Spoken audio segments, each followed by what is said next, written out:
Isaac Manners stood in front of the gate after 5 long years of imprisonment. As he looked out, he saw the waiting admissions committee. His ex-wife, his ex-daughter, her father, her mother, and his brother. Isaac turned his head to the guard and asked, "Sir, is there any other way out here? I don't want to run through this slum." He nodded at the small crowd in front of the gate. "Don't you want to see your family?" a guard asked in surprise. "I have no family anymore. They have all betrayed me. And there is still the small matter of the restraining order, though I don't know if it is still in effect." The guard thought for a moment. This prisoner had always been very helpful and friendly. He called out and informed the gatekeeper that he would be using the emergency exit, and said to Isaac, "This way." The guard led Isaac through a maze of corridors until they came to a small steel door. The guard unlocked it and led Isaac outside.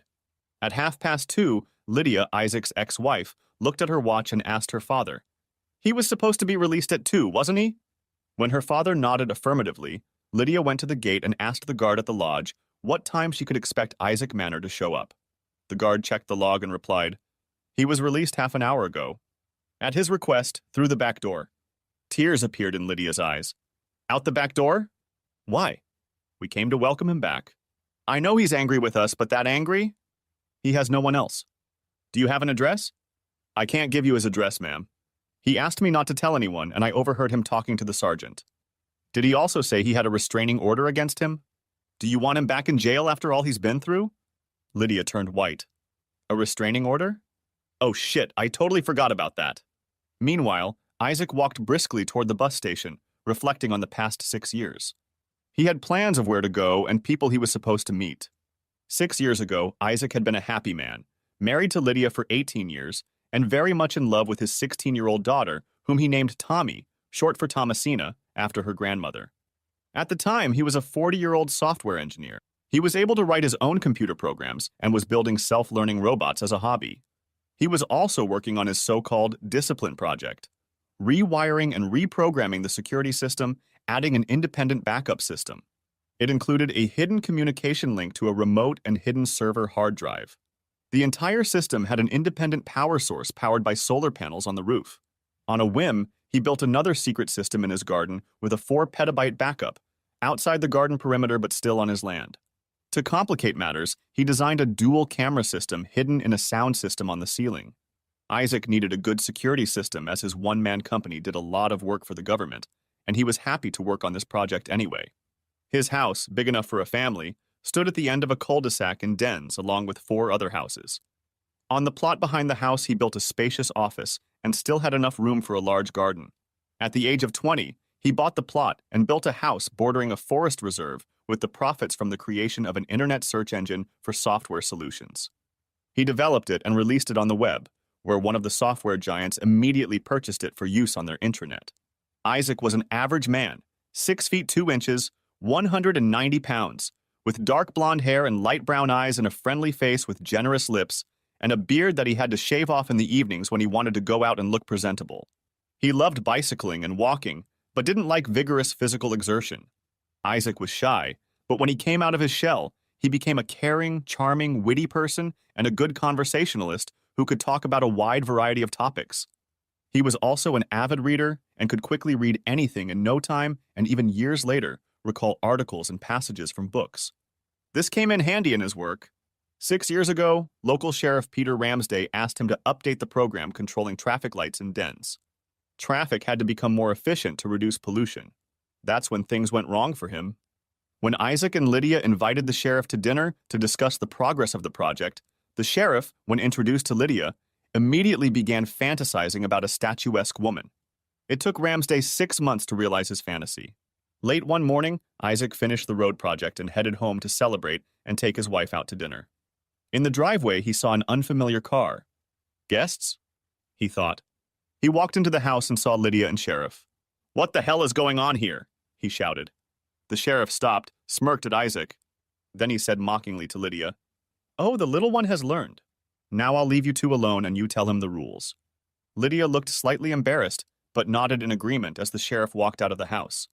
As the door closed behind him, Lydia asked Isaac, "Can we talk about this like adults?" Isaac's shock and sadness subsided, making way for an icy, calculating anger. "I want you out of the house. Pack your things and leave." "No. You let me have one affair. It won't last long. It'll be over soon. If you don't, the consequences will be yours and you won't like them. If you file for divorce, I'll take everything you have from you and you'll never see Tommy again. You're delusional. You can't possibly think I'd agree to that? You're out of your mind. Lydia sighed. I was afraid you'd react this way. I love you, but I need this, and it will pass. Don't do this to yourself. With icy calm, Isaac replied, Are you the one doing this to me and threatening me? You should know that I don't respond well to threats. I'm leaving now and will be back at 6 this evening. In the meantime, your lover can entertain you as he pleases. I'll never touch you again. But when I come back, you'd better go. Lydia opened her mouth but thought better of it, and lowering her head, walked out the bedroom door. 5 minutes later, Isaac was back in the car and on the phone with his lawyer to make an appointment.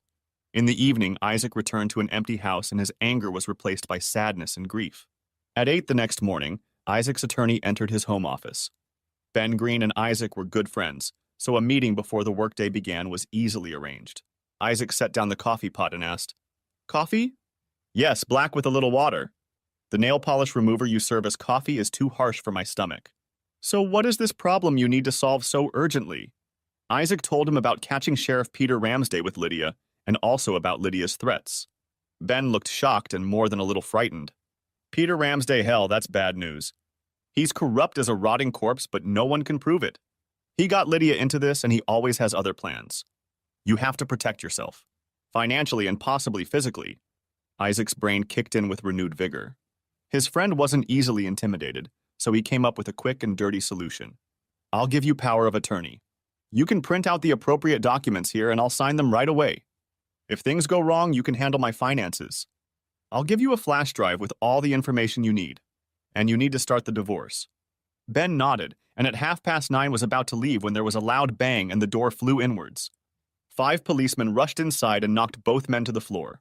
Which one of you is Isaac Manor? Shouted one of them. Isaac, lying face down, mumbled into the carpet that he was the man they wanted. You're under arrest, said the officer. For what? Asked Isaac, stunned. As if you didn't know. Your wife and daughter have filed abuse charges, and they're being examined right now. I abused Lydia and Tommy? No way. I haven't touched them or seen my daughter at all since yesterday morning. Ben intervened. Isaac, keep your mouth shut. Don't say anything, I'll handle it. He turned to the officer and asked, Where are you taking him? To 2nd Street, came the curt reply. Be careful, Isaac. Don't let yourself be fooled and don't say anything without my presence.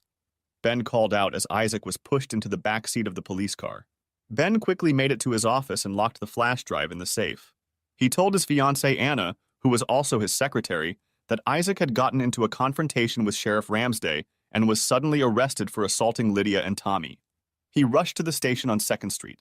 When he arrived, he identified himself as Isaac's attorney, and the officer on duty told him to wait. An hour later, the officer curtly informed him that Mr. Manor had been transferred to the Forest Lane station.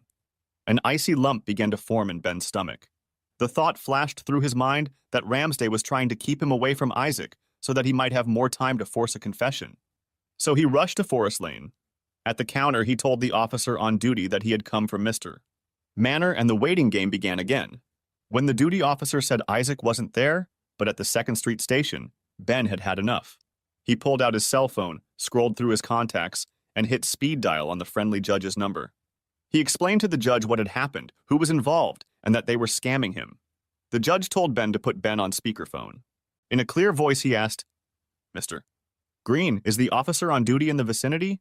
Yes, sir, the officer is listening now with his supervisor. Good. Gentlemen, this is Judge Orlando speaking.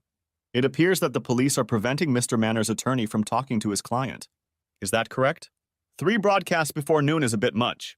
No, sir, it's just a clerical error. Manor is on 2nd Street, the officer stammered, thinking, Damn. Sheriff Ramsday can kiss my ass next time. I'm not going to take the wrath of that judge on myself. When Mr. Green arrives on 2nd Street, he will have access to Mr. Manor without any delay. Understand? Mr. Green will be able to speak to an unharmed Mr. Manor as soon as he enters the station. That means no bruises, no falling downstairs, no accidents, no questioning without a lawyer present. Do I make myself clear, gentlemen? Now to the books. Your names, ranks, and badge numbers, please. Both men were sweating profusely despite the air conditioning. When the phone conversation was over, the supervisor offered to escort him to 2nd Street. There he found Isaac sitting in a cell waiting for Ben.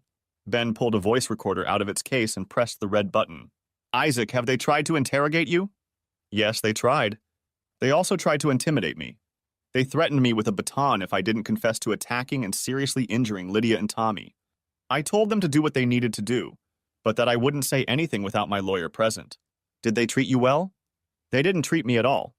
I haven't had a drink since they brought me here, and I wasn't allowed to go to the bathroom. Then all of a sudden it stopped. I was able to go to the bathroom and I got a cup of rotten tea. I'm afraid something bad is waiting for me." "I'm sorry, Isaac. I'm afraid of that too." "It's all too well thought out. Have you been transferred to another station?" "No. I've been here since my arrest." Ben took a deep breath. "I'm going to turn your case over to a colleague of mine. I'm basically a family law attorney. I'm going to handle your divorce. My colleague is much better suited for this case. Is that okay with you?" "Yes." "That's fine. Just remember to use your power of attorney." 6 months later in court, Isaac didn't stand a chance. Photographic evidence was presented, testimony from Lydia and Tommy, and 2 women Isaac had never heard of who said Isaac was prone to violent tantrums. Isaac couldn't present an alibi for that night because the hard drives suddenly failed during the examination. He didn't want to reveal his backup system, independent of the one they'd sabotaged. He might need it in the future. The prosecutor portrayed him as a bad father and an even worse husband who mistreated and abused his wife and daughter. All the while, Lydia and Tommy sat staring awkwardly ahead. Isaac thought they didn't look very healthy, but he didn't care. He himself sat stoically on the bench, waiting for the axe. The jury swallowed it all and found Isaac guilty on all counts. Finally, the judge passed sentence. Isaac was sent to prison for 5.5 years, minus the pre-trial detention. With any luck, he'd be out in 3.5, but Isaac was counting on the full 5 because of the sheriff's tentacles. As the judge read the sentence, he heard Lydia sigh. When he looked at her, he saw that she had turned ashy and his daughter was crying, eyes bulging. The only one grinning like the proverbial Cheshire cat was Peter Ramsday. Back in his cell, he got a visitor. The only thing the woman said as she handed him a thick envelope was, "You have been served." Isaac handed the envelope to his lawyer and asked him to give it to Ben Green. Left alone, Isaac sank to the hard bench in despair. 2 weeks after the end of his sentence, Ben came to visit Isaac to talk about the divorce. In the envelope were divorce papers and adoption papers that needed to be signed in order for Tommy to be adopted by Peter Ramsday. Isaac signed them without a second thought, even though it hurt like hell. Then he went over Lydia's demands with Ben. The house, half their savings, $5,000 a month for 5 years, and a trust fund for Tommy's education. Ben smirked but said nothing until he pulled out a small, high-pitched buzzer for peeping protection. Finally, Isaac asked in bewilderment, "That's it? So if I sign this, they'll leave me alone and can't go back to it?" Ben, still smirking, replied, "Yes." "That's right." Isaac was silent for a moment. "The house was mine before we were married. So that's an absolute waiver. It remains mine. Please board it up and put a fence around it. Turn off the water but keep the electricity on. And since that asshole is going to adopt Tommy, he can pay her tuition. Can you do that? 5 times 12 times $5,000 is $300,000, right? Just pay it in a lump sum and half of our savings is about $700,000? Offer her a round million and tell them to take the lump sum. No house and no trust funds. Otherwise, we'll start a war and make it as ugly as possible." Ben gathered his things and told Isaac he would make a counteroffer. Before turning off the buzzer, he asked, "Didn't Lydia know about the investment fund?" Isaac replied, "I mentioned it from time to time, but I never told her how big it was. By the way, has the city paid for the traffic light software upgrade yet? I'm guessing not, so I'd remind them if I were you. This money, about $175,000, is your fee.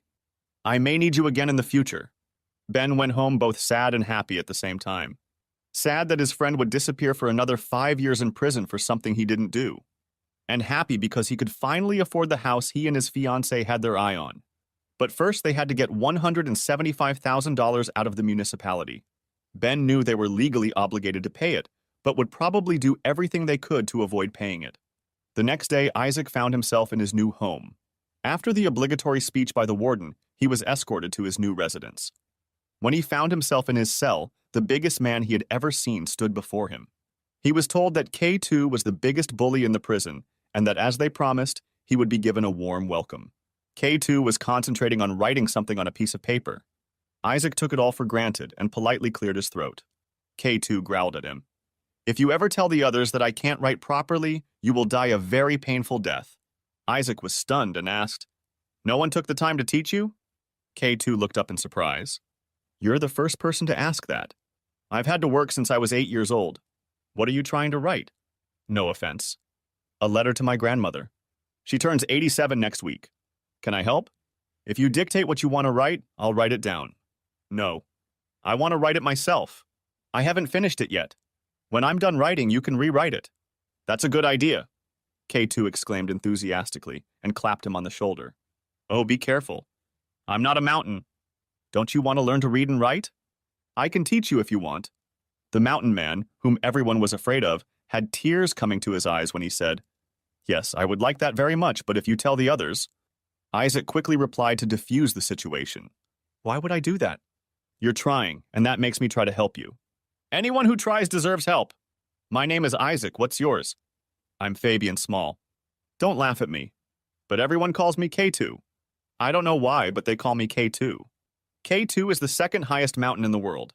It's also by far the most dangerous mountain in the world. Much more dangerous than Everest. I think you need to keep up Fabian's reputation. Isaac smiled at those words. After that, the ice was broken, and K2 dictated his letter to his grandmother. Isaac wrote it in large block letters, and K2 had no trouble copying it. Shortly thereafter, lessons began. After 2 weeks of detention, Isaac received a phone call. He had visitors, but he wasn't expecting anyone. Before going to prison, his brother had scolded Isaac during his only visit and told him he wanted nothing more to do with him. The only person he expected to visit was Ben, who wasn't due to visit him until the following week. Isaac walked into the visitor's room and saw his soon-to-be ex-wife and daughter at a table near the back wall. He walked over to the table where the guard was sitting and said with a chuckle, Come to gloat? Here's your chance. He turned and said to the guard, I've had enough. I want to go back to my cell, please, and walked out again. He heard Lydia wailing after him, Isaac, please wait. He just walked on, and the door closed behind him. Isaac turned to the guard and asked, Sir, is there any way to prevent this from happening again? They put a ban on me and now they come to rub up against me? I can certainly do without such visitors. The guard told Isaac that he would talk to the warden. Ben and Isaac sat in a small conference room designed for attorney-client negotiations. Ben, as usual, let out his noise emitter before saying, I have an amended divorce proposal here. Isaac raised an eyebrow. What do you mean modified? More money, more what? Ben looked at his papers and replied, No, Lydia is willing to give up half the money if she can talk to you. I'm sorry, Ben, but you will be the bearer of bad news to her. Please tell her verbally that I would rather shell out $500,000 than talk to her or her friends and relatives. Isaac, that's a very expensive disclaimer. You do realize that, don't you? Yes, Ben, I do realize that. But it's only money, and I've been humiliated enough. Please pass on the message, and may they rot in hell. Ben sighed. Okay, I'll do as you ask. Is there anything else I can do for you? Isaac smiled in anticipation of what would follow next. He said, Yes, you can. I need children's books for reading, starting from level 1 all the way up to the highest level. 2 for each level. He was not disappointed. Ben's mouth dropped open and his eyes got as big as saucers. Ben stammered, Why do you need this? Did they blow your brains out? No, but keep it a secret. It's for my cellmate. I'm teaching him to read and he's pretty good at it, so now I need books for him to read. Ben smiled. So typical of Isaac Manor. Good. I'll take care of it. The following week, the mail brought Isaac a package. Much to the delight of the guards and prisoners, one of the guards unpacked the books and then commented on Isaac's intelligence. Isaac merely shrugged and accepted the comments without words. Back in the cell, K2 was furious about these comments, but Isaac only laughed and said, Don't worry. You and I know better. Let that be the case. Now I want you to start on these 2 books. When you're done, I'll have questions, so read them carefully. What? You want me to read books? I don't need to read books. I want to be able to read so they can't get me into something. That's where you are seriously mistaken, my friend, and even more than you realize. First, reading books helps you to read newspapers and other things better by recognizing words more easily. Second, and I think this is more important, reading books teaches you much more than just how to read better. Newspapers and books can be so much fun if you can read well. Just humor me, please. Start reading the damn books and make sure they don't notice you. Fabian hummed. Okay, I'll try, but only because you called me a friend. Well, aren't you? And Isaac held out his hand. K2's big paw squeezed it, and he replied, Yes. You are my first and only friend. Isaac's only thought was that K2 must have lived a terribly lonely life, and that he wished he could change that for the giant. Isaac entered his cell with difficulty. He had bruises all over his body. K2 immediately got to his feet, forgetting about the book, and helped Isaac into his bunk. Angrily and with a sound like rock scraping, he asked, What the hell happened? Isaac tried to catch his breath and wheezed. It seems my wife insists on taking my house, so her friend Sheriff Peter Ramsday sent me a message. You don't want to give up your house? You'll be beaten until you give it up, K2 growled. I don't care if they beat me to death. But the house is mine and will remain mine, if only for sentimental value. God damn it! It hurts? K2 looked at the man. You mean that? I can see it. Can you describe them? Isaac gave K2 a description of one of the 4 men before he went to the prison ward. The next day, 4 more men were admitted to the prison ward, all of them severely damaged. To the other inmates and guards, the message was clear and clear. Isaac was to be left alone. Over the next month, K2 proved to be a sponge of information and a voracious reader. He was very intelligent, and only illiteracy had hindered his development. He was now catching up on his reading with fervor. He also began sending other inmates to Isaac, who became Doc Isaac. There were now about 10 inmates in Isaac's class who needed instruction. During one of these classes, a conversation came up about life after prison and the difficulties of finding a job. Some of them nodded, having been in prison for the second time. When Isaac asked why, they explained that it was unlikely that anyone would hire an ex-convict or only for very low pay. When they wanted to start their own business, they needed an investor or a bank loan. Both were unlikely or at very high rates because of their past. That gave Isaac an idea. He asked them what kind of business they would like to start. One man, with only 4 months to go, admitted to Isaac that he was a baker and would like to open a bakery of some sort. So Isaac asked him to write a plan outlining everything needed. The man looked at him strangely until Isaac told him it was an assignment for math class. K2 was also in that class, so Isaac asked him what he wanted to do after he finished his sentence. K2 told Isaac that he really wanted to work in the security business. Isaac smiled and said, It takes a thief to catch a thief? I have an idea, and if it works, I can be useful to you. From now on, you're my head of security, deal? With the familiar sound of stone grinding against stone, K2 replied, Oh yes, I agree. Very much so. And they shook hands again. During Ben's monthly visit, Isaac talked about his idea. He wanted to create an investment fund that would allow ex-convicts to start their own businesses. The fund would also help them deal with legal and financial red tape. Would Ben have wanted to participate? Isaac wanted to use some of his investment fund as seed money after the divorce. Ben thought for a moment, then said, I agree. You handle the financial side and I'll handle the legal side. Let's make a deal and I'll get to work right away. What a brilliant idea. Then he became thoughtful again. Isaac immediately took him under his arm and said softly, What's eating you? Spit it out, Ben replied. I had a long talk with Lydia. She signed the divorce papers and is now only asking for half of the savings with no alimony. She was upset by your response, and I think she realizes that you don't have a chance to talk to her. She will not claim the house, and she will not ask for Thomasina's education fund. I brought the papers for you to sign. Isaac signed the divorce papers, surprised that Lydia had changed her mind. 6 months later, he was a bachelor again. His first thought was freedom, but it turned out to be the opposite. Isaac began to get used to life in prison. His and Ben's investment fund was doing very well. They had already helped many prisoners get jobs or start their own businesses, and now the money they had invested was starting to bring in good profits. Isaac was highly respected, and any newcomer who tried to joke with him got a very painful lesson in proper manners. Isaac was even given a separate room for his lessons, as the guards and wardens were well aware of the calming effect Isaac had on these men. This made their work much easier. One day, a welfare worker approached him and asked, Why isn't your name still up for parole? Isaac decided to put it bluntly. Because the warden is a friend of Sheriff Ramsday, and his reports on me are consistently negative. As a consequence, I don't even want to be paroled. Besides, if I get paroled, who's to say that my parole officer isn't also one of Ramsday's cronies? Could they, on a whim, put me back in prison and give me extra time? No, not for me. I'll be out in a year and truly free. You don't have much faith in the legal system of this city. No, ma'am. I was set up by the sheriff and my ex-wife when I caught them doing dirty deeds. but I can't prove it. Please don't talk to me about a fair legal system. Is that all, ma'am? Yes, yes. I'm sorry to bother you. Don't think about it, ma'am. The prisoners are quite happy with my presence. Good afternoon. The woman looked concerned as Isaac left. Isaac went to his training in self-defense class. He didn't like self-defense, but K2 insisted on it. During his almost 4 years in prison, Isaac had lost almost all of his body fat, which had been replaced by hard muscle only because K2 required him to train. And after the last event, K2 had started teaching him how to fight, to incapacitate his opponent as quickly and thoroughly as possible.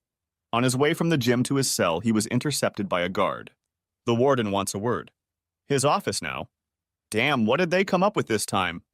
Am I in trouble? He thought, feeling his stomach lurch. Outwardly calm and poised, he said, Yes, sir. Do I need to clean up or can I go like this? The warden said now. You can clean up later. 5 minutes after the knock on the door, Isaac found himself in the warden's office. The warden dismissed the guard and looked Isaac over. You might want to clean yourself up first. Isaac decided against the obvious answer and remained silent. After a while, the warden continued. I was told you know something about computers. Is that true? I was a computer programmer in a past life, warden, sir. That doesn't answer my question, prisoner. The question was, do you know anything about computers? There was something suspicious here. If the man was having computer problems, why didn't he just call the city council's information technology department? Isaac decided to take a chance. Sir, a computer has 2 parts. Software and hardware. If it's a software problem, I can probably fix it. The hardware problem, the machine itself, is less likely. There's nothing wrong with the machine. Now sit down and start looking for the problem. With those words, he left the office. Isaac, expecting a trap, started checking the computer. It is both a problem and a trap. The internet icon is in a prominent place, and they know that I have asked for the privilege several times. All of them have been denied, as have all the others. He has decided he will not go there. I guess they will keep an eye on the connection. He started doing some research. The first thing he found was a keylogger. Uh-oh. Cheeky, cheeky, cheeky. Any other surprises? He smiled to himself and continued checking. After half an hour of work and with a deep sigh of satisfaction, he found many problematic directories and files, poorly hidden, probably by an amateur and no match for a seasoned professional, even if the latter was a bit cocky. But most importantly, he found the problem. Even for a talented amateur, it was pretty simple, but Isaac wasn't about to tell the warden about it. Isaac waited, standing next to the desk and folding his arms, until the warden and the guard entered the office again. They looked disappointed. The warden asked with annoyance, Did you find the problem? Yes, sir. I can explain it. In private, please. The warden looked at the prisoner, who looked perfectly calm, and nodded to the guard to be left alone. Only after the guard closed the door did Isaac begin in a soft but firm voice. I found a huge amount of images and movies on this computer. I also found a program that records everything that happens on the keyboard. The downloaded video contained a software worm that is now slowly eating your files, including program files. You can try to claim that I am the one who downloaded these files, but the internet connection is monitored by the ISP as well. Thus, my lawyer will always be able to prove that I did not connect to the internet. I can solve your problem, but I need the internet to download some of my cleaning programs. The warden looked even paler than he was. It was a trap and it had failed. He had wanted to trick Isaac into getting illegal internet access so he could then report it and add another year to his sentence. Now he had a bigger problem. Okay, from now on you have unlimited internet privileges. Now get to figuring it out. Oh no, sir. That won't happen until my lawyer writes that I am not responsible for the contents of your computer and that you are granting me unlimited internet access. How dare you? The warden shouted. Isaac fell silent and endured the warden's stare, finally saying, Or you can call the city's information technology department to resolve this problem. The warden finally muttered, Who's your lawyer? Late one night, a week later, Isaac was on the spot. The warden didn't want anyone to know that an inmate was fiddling with his computer, so the first thing Isaac did was disable the keylogger. Then he compressed the files, but he didn't delete them from the computer. He hid them so that another programmer could find them in time, and the amateur couldn't. When he was finished with that, he installed and activated the internet software of his choice, and then began to look for solutions to the problems on the computer. When the issues were finally resolved, he began to brainstorm. Curious about what his home now looked like, and whether his alternative and hidden security system was still working, He paused for a moment to recall his IP address and password. To his joy, the system was still working, but what he saw simply amazed and horrified him. The house was nearly destroyed, and in the midst of the carnage stood Sheriff Ramsday, directing several men who were carrying something. He heard Ramsday shouting, "Come on, we haven't got all night! It's got to be in the streets tomorrow." Suddenly, Isaac saw how he would retaliate, and a plan matured in his mind. First, he had some unfinished business. With a wide grin on his face, he began preparing his computer. He wrote a small program to make his security system available to view and download live images and loaded it into the system, then checked to make sure it was working properly. When it was ready, he removed all traces of his tampering. He replaced the keylogger with something similar, but not as easily detectable. Finally, when everything was ready, he destroyed the malware he had highlighted earlier, but left one small problem for it to come back in a year. Just as Isaac was finishing the job, a supervisor burst into the office. "Are you finished?" he asked impatiently. "Just finished, sir. I think I've got everything, but I'm a little out of it. If you have any problems, sir, please call." "You bet I'll call and I won't be so lenient. The guard will escort you back." "Dismissed." "Yes, sir. Thank you, sir." And Isaac walked out. Back in his cell, K2 only looked at Isaac and said, "What are you up to? You look like the cat that swallowed the canary." "Revenge, Fabian." "Revenge. Now who do we have lined up to talk to Ben Green?" "I need him to deliver a letter. Do you happen to have a pen and paper?" A week later, the utterly stunned FBI agent read with growing confusion the letter handed to her by the attorney sitting in front of her. In this letter, Isaac carefully explained what had happened to him and what was going on in and around his home. At the very bottom was a series of numbers and something that looked like a password. She asked the lawyer, "Do you still have time?" "I need to consult with our IT people." Before Ben could answer the woman, she dialed the number and barked out a few commands, causing Ben to mutter, suppressing a grin. "I've got all day if you need it." The agent was beyond thrilled. If this was solid information, they would finally be able to nail that corrupt bastard Ramsday. The IT specialist came in with a cart filled with, among other things, computers and hard drives. When everything was ready, they checked to see if there was a connection. Ben confirmed that it was Isaac's house and was shocked by its condition. After that, they let him go. The letter stated that most of the action started late at night. Shortly before Isaac's release, the house was in turmoil. He was waiting for a visitor when Peter Ramsday entered to speak to a lawyer. Loud and rude, he was shackled and accompanied by 2 guards. Suddenly, he noticed Isaac openly smirking at him. Isaac could not help himself and laughed loudly. Ramsday became furious and shouted, "What are you laughing at? I still have friends outside. They'll take care of that piece of ass and that little tramp, and when they're done, we can always sell them to a brothel." K2, who had been planning his future with Ben, flinched and saw Isaac turn ashy. K2 looked at Ramsday with a fierce hatred in his eyes. Isaac was distracted by his visitor. She led him into a small conference room and pulled out a device from her bag, similar to the one Ben always used. Finally, she said, "Thank you. Your signal helped us catch them in the act. Along with the records we pulled from your security system, he's going to go to jail for a long time. But that's not why I'm here. Because of the sheriff's off-duty activities, he owes the IRS a lot of money. Normally, when someone reports tax fraud to the IRS, there's a reward. We thought we'd give you this reward as a thank you. Of course, we don't know how much it will be yet. Knowing this favor?" Isaac marveled at the effort they had put into this and replied, "I am grateful. Thank you. I'm happy enough to see the bastard behind bars as it is." They talked some more. The agent was trying to figure out how Isaac had found the entrance to his security system. Isaac smiled and dodged all questions. He still had a score to settle with the warden for stripping him of all the privileges he was entitled to and the negative reports the warden had issued to keep him in prison. That night, Peter Ramsday woke up in his high-security cell. He was very dizzy and lying on his back, which made him very uncomfortable.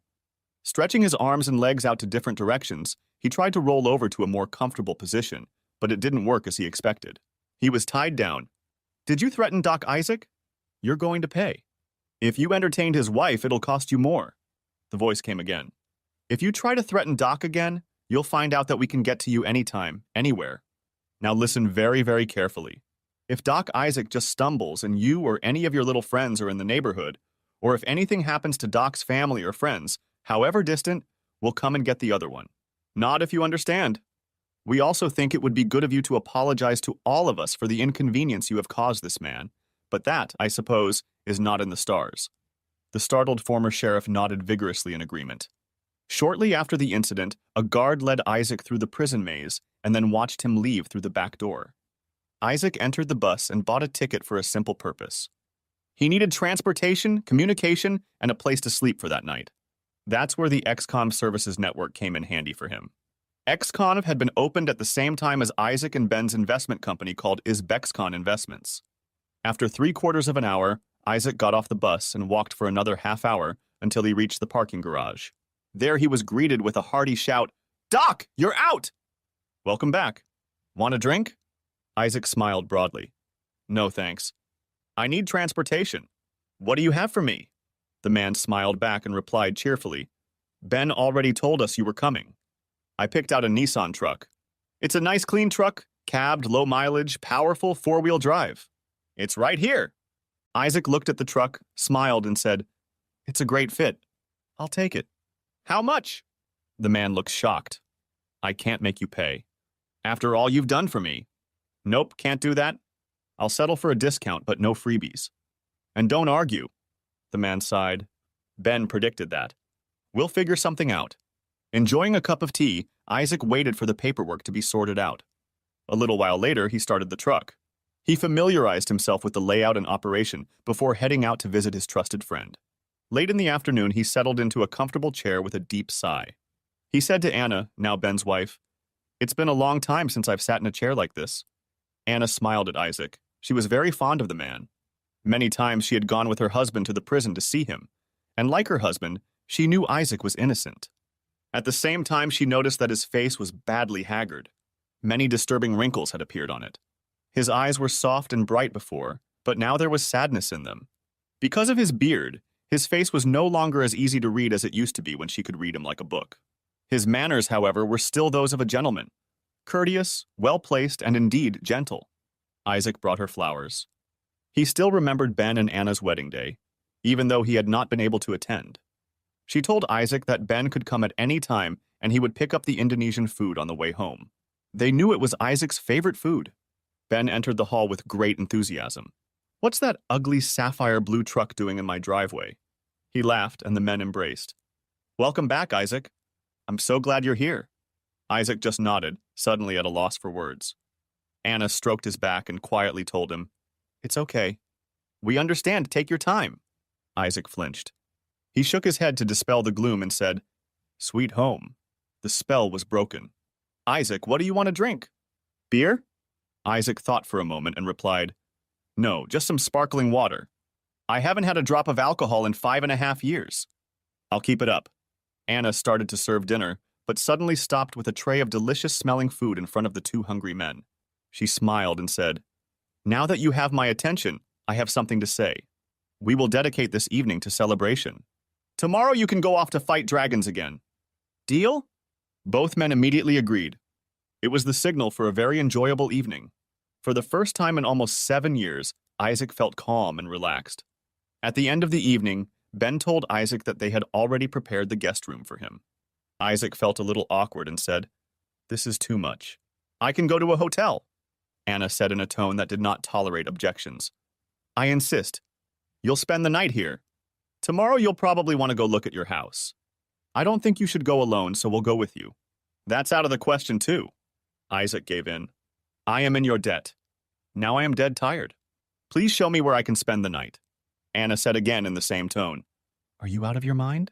We're your friends, you know. Get that into your thick skull. You damn sure paid for most of this house out of the money from the traffic light project. Ben will show you the way. Tomorrow will be a new day."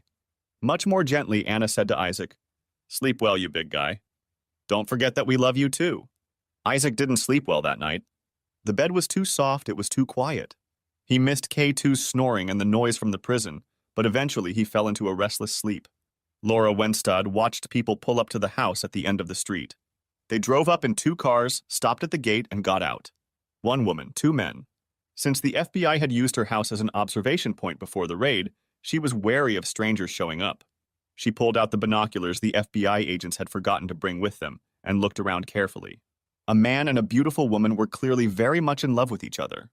They waited until the thin, bearded man got out of his blue truck and looked around carefully.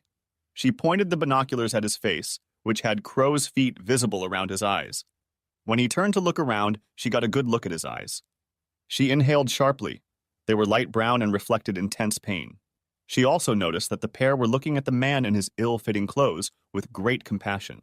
Finally, all three of them walked through the gate and to the front door, whereupon the lone man returned to his truck and picked up a crowbar. Shortly afterward, they entered the house. Laura put down her binoculars and prepared to pick up her son from school. Isaac walked through the ruins of what 6 years ago had been the interior of his house. Now everything around it seemed ruined because of what had happened here, and to Isaac it was just another building. The furniture was stained, chipped, and damaged beyond recognition. The kitchen was so dirty and broken that it would have to be replaced. There was a foul odor in the bedrooms. In fact, the whole house smelled like a public restroom, and in some places it smelled even worse than a prison. Electrical wires had been cut or ripped out, and the ceiling had been torn down so that the main security system could be shut down. All the electronics, computers, and other valuables were gone, probably stolen. Isaac wondered if he could ever make this place his home again. He left the house again and headed to his truck where he opened the back to get his stuff out. Yesterday, he had bought 3 folding chairs, a camp bed, a sleeping bag, and other camping supplies like a stove and such. He also bought toiletries, clothes, and towels. After picking up everything he could carry, Isaac began to get it into the house. When Laura returned with Timothy, her 10-year-old son, she was just in time to see Anna, who was asking the sad man something. To the amazement of both women, it was at this point that Isaac finally lost his temper. After assessing the damage to his home, Isaac began to slowly lose his resolve. All that was left of his life before prison was a bare husk, badly tainted by misuse and bad memories. He laid out his bed and kitchen utensils in the cleanest room he could find and was about to rest in the sun when Anna asked softly, "Isaac, is this a good idea? I and Ben, too, can see that you are very anxious. Please come back with us." That was the proverbial straw. Isaac collapsed into the chair next to the front door that he had just reclined and let go. Sobs shook his body, tears streaming down his beard, seeping through his coarse hair and staining his shirt. He cried out in frustration, pain, and grief, shaking Anna to the core. Ben jumped out of the house and immediately enclosed Isaac in a hug. "It's okay, Isaac, it's okay. We're here to catch you. Just let it all out.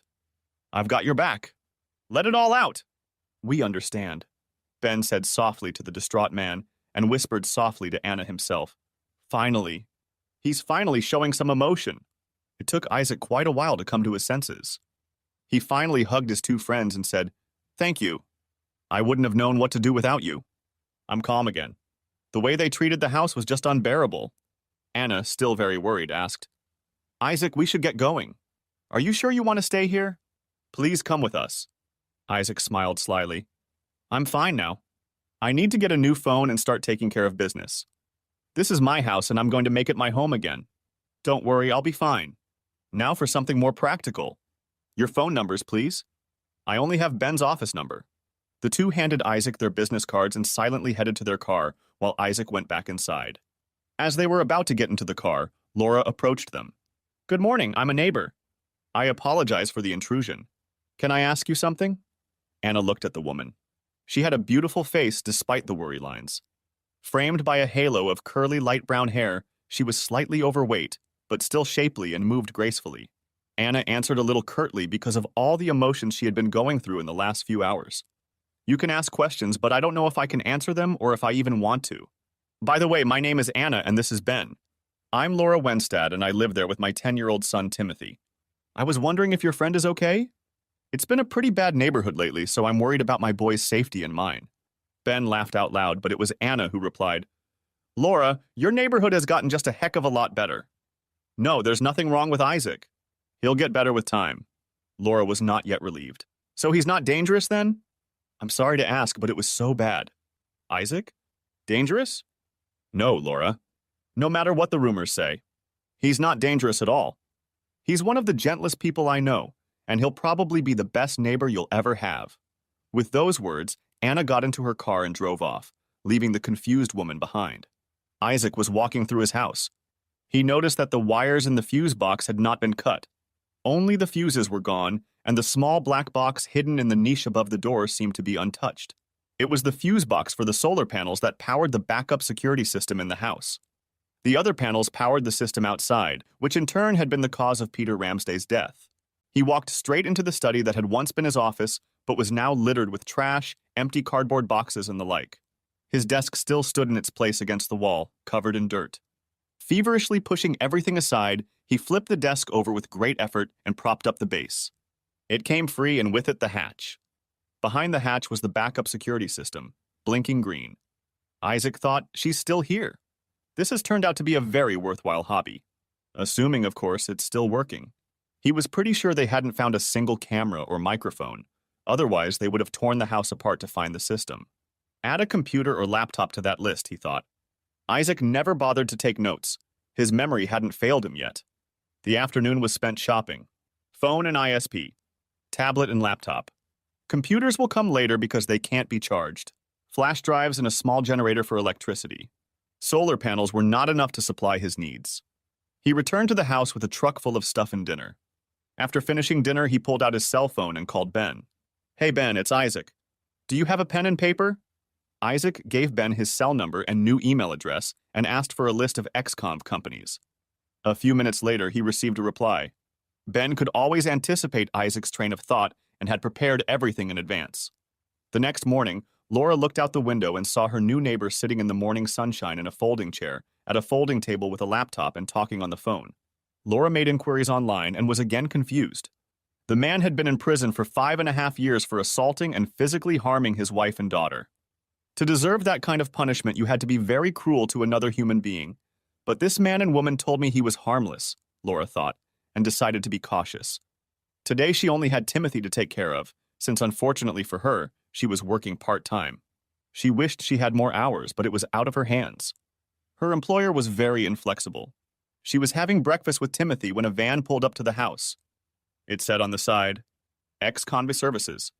Underneath it was written the following, We've had a hard time learning to be honest, but now we do honest work at an honest price. Call and a phone number. She saved it to check it online when Tim was in school. 2 men got out of the car and greeted Isaac with smiles and handshakes. They had a thermos flask and a large bag. Isaac laughed and they all made their way into the house. Isaac noticed that the neighbor had been watching him the day before. Now he saw her look again and thought, word will get around soon. Maybe we'd better hold off on the introductions for now. And he began handing out instructions to the men. I need to clean everything up. We'll start with the kitchen, the bedroom, and my office over there. Everything can be scrapped. If you find anything and don't know what to do with it, just come and ask. That same afternoon, a truck pulled up and unloaded a 40-yard dumpster. A short time later, Laura looked outside again and saw a minivan with the XCOM Services sign on the side. A woman got out of it, looked around, and gave directions to the others. When she finished, she walked to the back of the van and pulled out a large bouquet of flowers, then walked to Laura's front door and rang the bell. Laura opened the door, and the woman handed her the flowers with the words, Regards, Dr. Isaac, for the inconvenience. And if we're being too loud, just say the word and we'll stop. The woman walked away, leaving Laura with her mouth hanging open. Laura looked over to the other house and saw Isaac sitting at a table next to the front door. He looked up at her and waved. She held out the flowers, waved back, and went inside to find something to put them in. She felt strangely elated. 2 weeks later. 2 dumpsters later, the house was cleared of the past, and Isaac and the contractor had finished drawing up plans to restore the interior. Admittedly, it was far from complete.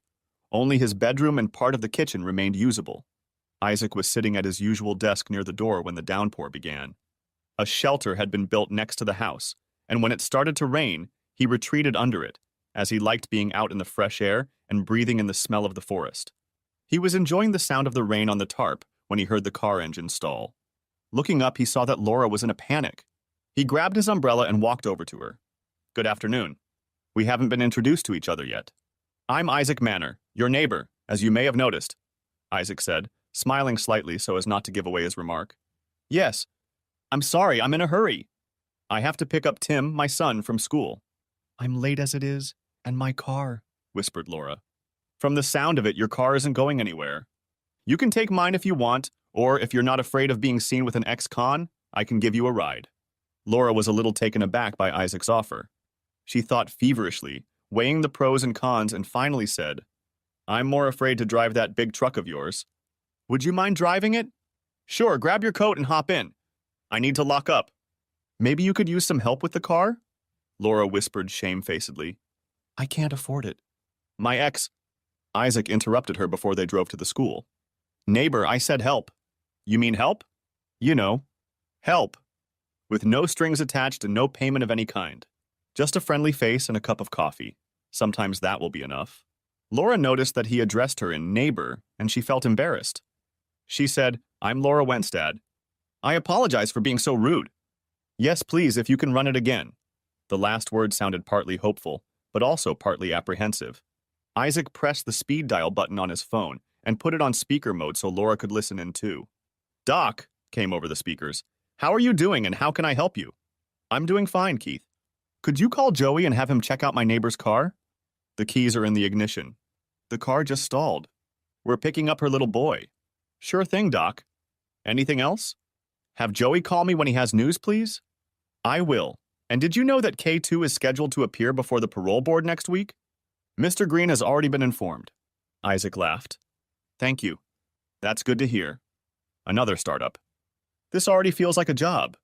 I'm going to need an assistant soon, I think. Laura looked at Isaac in confusion.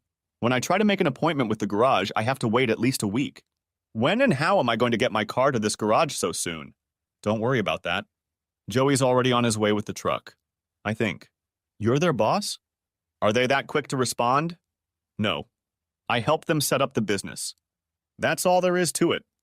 Don't try to tell me you haven't looked me and ex-conv up on the internet. Or that you haven't heard the rumors going around about me. But the truth is that Ben Green, you know him, and I founded Izbexcon Investments and XCOM Services to help formerly incarcerated people start their lives over. It's working out very well. That's why I get a little extra service. Laura looked at the man, seeing him in a new light. If only he hadn't mistreated his ex-wife and daughter. Pulling up to the school, Laura got out of the car and waved as she saw Timothy waiting for her. Timothy's face lit up when he saw the car, and he exclaimed, That's our neighbor's truck. Cool. Why is it here? Laura helped Tim into the cab and buckled him in, and she said sadly, Our car broke down. Again. Isaac turned and said, Hi, big boy. I'm Isaac. If your mom doesn't mind, you can call me that too if you want. Now let's get you home. Back in the house, Joey took Isaac aside. Doc, this car is a death trap on wheels. The motor's wrecked, but everything else is worse. What do you want?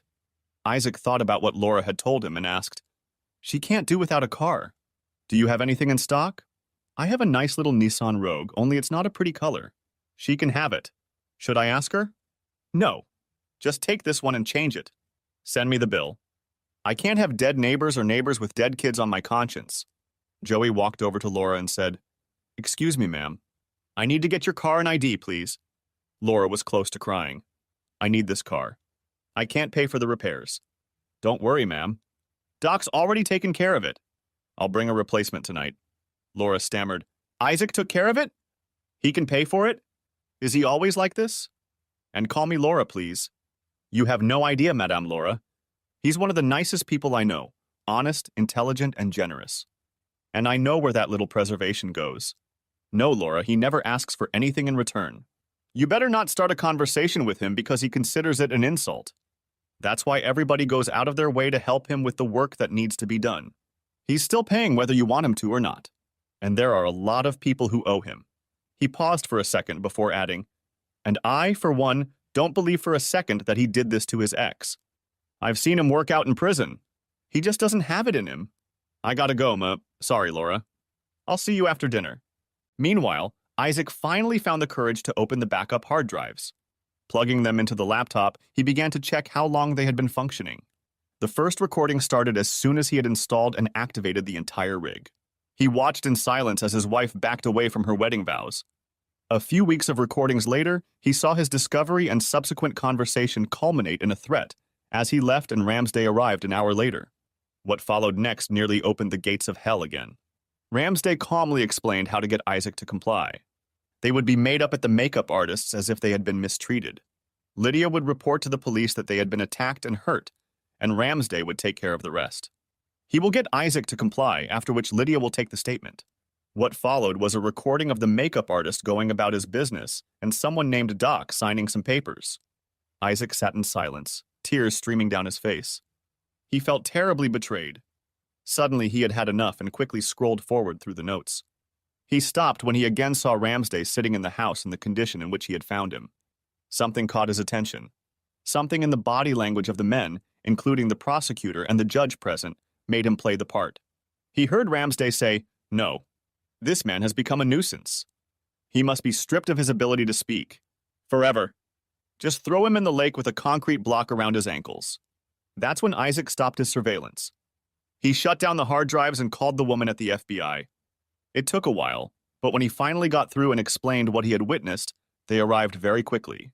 Isaac had already packed up the 2 discs and told the woman, "I need a certified copy of the records of these dates." He handed her a note with the dates on it and continued, "These records show that I was framed and imprisoned despite my innocence. I'm going to settle some scores." Lydia was busy. She was working for the prosecutor as his secretary assistant, a job Peter had organized. She had managed to survive the whole thing because she had stopped seeing Peter shortly before he went to prison. She felt some guilt towards Isaac, but if Isaac had just given up. Since she had sworn an oath in court, there was no turning back, and she had already paid a heavy price for that. Her daughter barely spoke to her because of that, and also because they manipulated her into cooperating. She was just finishing the letter when the prosecutor and the woman entered the office. "Lydia, could you come into my office for a moment?" As she entered the prosecutor's office, the woman said, "Please close the door and have a seat."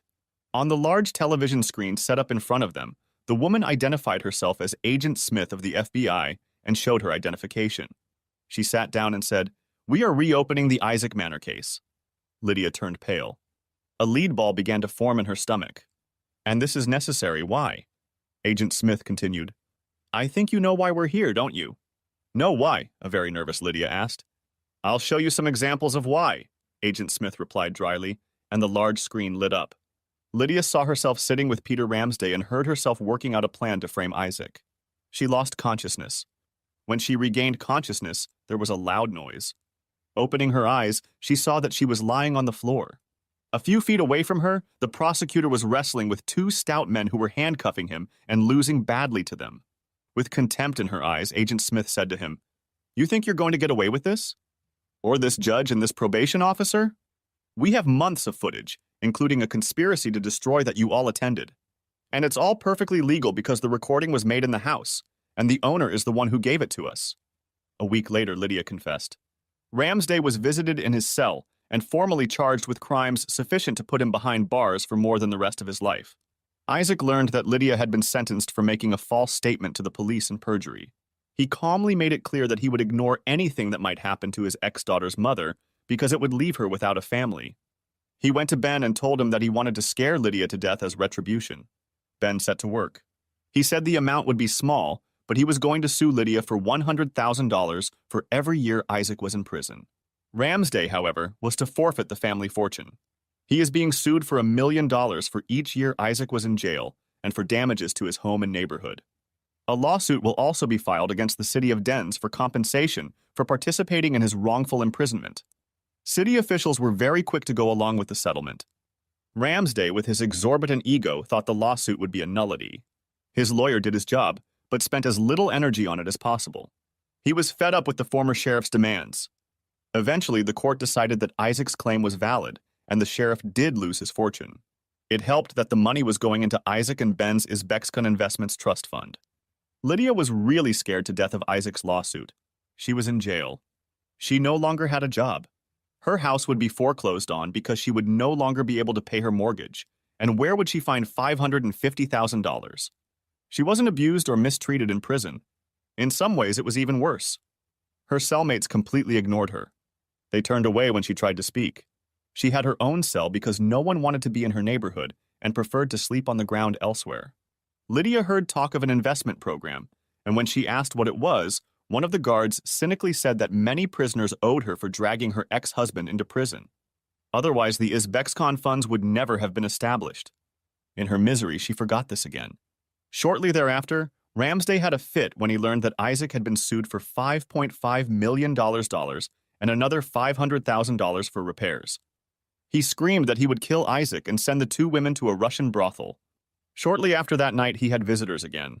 This time, they were not so affectionate, and Ramsday continued to scream, but now in pain. Isaac had been out of prison for a year. K2 had joined him in the free world, and they had become fast friends. Isaac's house had been completely renovated and had regained its former glory. However, its decorations were still minimal. Meanwhile, he silently bought up every house that came up for sale in the cul-de-sac.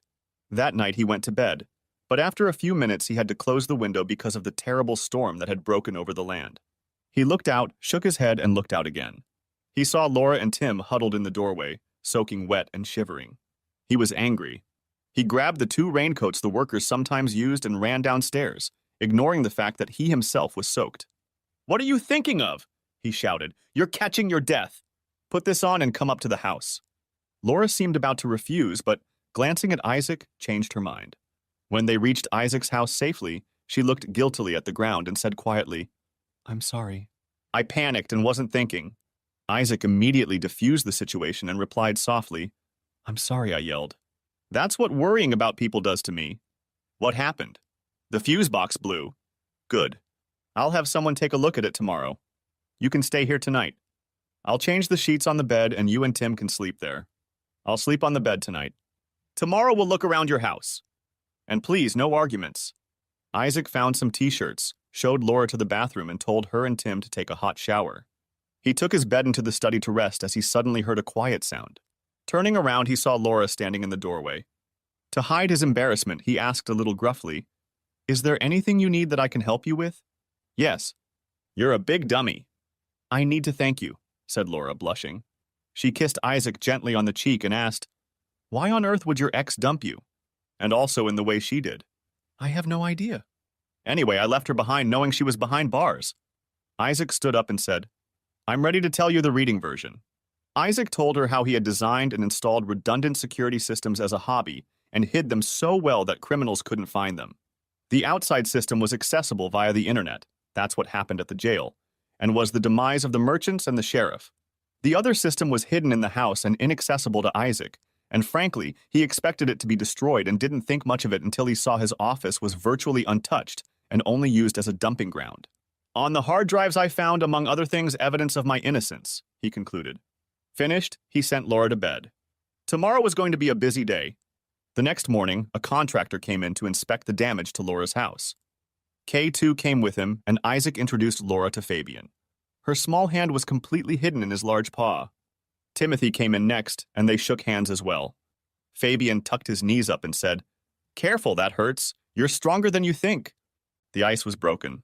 They went to the house for coffee, where Fabian whispered to Laura, "Don't drink his coffee without water." Laura giggled back, "I know. I was shocked this morning at what he calls coffee." The contractor returned with bad news. Laura's house was practically uninhabitable due to neglect. Laura began to cry. Isaac got straight to the point. "K2, can you put a lock on my bedroom and give Laura the keys?" He looked at Laura and asked, "Who's your landlord?" "My ex," Laura hiccuped, "and he won't sell it to me." Isaac looked back at K2. "Take care of that too, okay?" "Good, and have it forensically examined before you offer that asshole a price." Laura looked surprised and asked, "Why the lock?" "Because according to the neighbors, I still have a bad attitude toward women." "Until what time do you have to work?" "I don't have to work today. They pay me a pittance and demand 150%. On what they pay me, I barely make ends meet and I can't find another job again because of my ex." "What kind of work do you do?" "I studied organization and business. I specialized in both, and now I'm a secretary in a pool with other secretaries and those willing to provide more services." Isaac pondered as he walked. He really, really liked this woman who was fighting with all her might for her son, constantly being sabotaged by her ex-husband, and he needed a secretary. The workload was increasing rapidly, and he wanted more free time for himself, so he asked, "I need someone to help me, full-time. The workload is growing over my head, and if I don't keep up with it, I will become a prisoner of my own trust. Would you be willing to work for me? Here in this house, or even from your own home when it's renovated?" Laura blushed and felt warm. Stammering, she replied, "I don't have any references, and I need to be able to take care of Timothy." Sensing Laura's agony, he gave her another nudge. "If you work in this house, I'll set aside a room for Tim. He'll have his own little office, and I'll help him with his homework when needed." Isaac waited a moment and said softly, "Go ahead. Make a move. It will free you up, and it will be good for me too. I'll be working with someone I already know and like." "You like me?" asked Laura, very surprised. "Why else would I care about you so much? If you were just a neighbor, you'd get a room at a long-stay hotel. Now please say yes." Anna and Ben will decide the details with you. Laura jumped into Isaac's arms, wrapped her arms around him, and kissed his cheek. When do I start? Now? I suddenly feel like decorating the house and doing lots of other things. I hope you'll be staying here while the house is being remodeled? Yes, and Timothy will be happy too, but I need to quit my old job first. Can I use your phone? Meanwhile, Timothy had discovered an old robot that Isaac had made as a hobby. It was one of the few intact things they had found in the house. He ran over to Isaac with it in his hands. Tim exclaimed, "What is this?" "Who built this?" Isaac smiled happily at the boy, replying, "I did." "Let's find batteries and a remote control and you can play outside with it." 10 minutes later, the little robot, accompanied by the joyful shouts of an 11-year-old boy, pulled into the driveway. Along the way, Isaac arranged a babysitter for Tim, and an hour later, he and Laura were on their way to a large shopping center. "I quit my job. They weren't happy and offered me a raise and more work," Laura said. "Ha," Isaac replied, pulling out into the parking lot. "I hope it's too little and too late. What are they offering?" Laura looked at the man beside her and noticed a glimmer of apprehension on his face. She thought, does he really care? She felt herself getting warm and for a very long time, involuntarily a little moist in a very different place than her mouth. Laura decided to tease him a little and asked, "What do you have to offer?" Isaac didn't miss a beat. $4,000 a month clean for starters, free rent, and my undying gratitude. "Deal!" exclaimed Laura cheerfully. "But free rent?" "You haven't got a house yet. Don't underestimate Fabian's negotiating skills. And no, he will really ask nicely." 2 weeks later, Laura was amazed at how fast and efficient the ex-conv crews were. She was already moving some of her belongings back into her now rent-free home, but she did so with some sadness. Laura was growing more and more attached to this sometimes gloomy man. Their working relationship was firmly established. The day began with an hour-long cardio and fitness workout. It was a regimen Isaac had adopted in prison under Fabian's guidance, and as a result, he had become a very fit man and wanted to keep it that way. Laura had struggled with the workouts at first, but she had already noticed a difference in her condition. The work, she found, was challenging at times, but like the workouts, she was learning to cope with it as well. A few nights later, Tim announced that he had a new math teacher. Laura didn't pay much attention to it, only half listening to her son's happy chatter. She was thinking about Isaac and whether there was any way to show her feelings for him when she noticed the car in her driveway. She wasn't expecting visitors and watched it for a few moments. The driver didn't get out, but then her attention was caught by Timothy, who was enthusiastically talking about how he was building his own robot, with Isaac's help, of course. Half an hour later, she looked out again and saw that the car was still standing there and the driver was still sitting in it.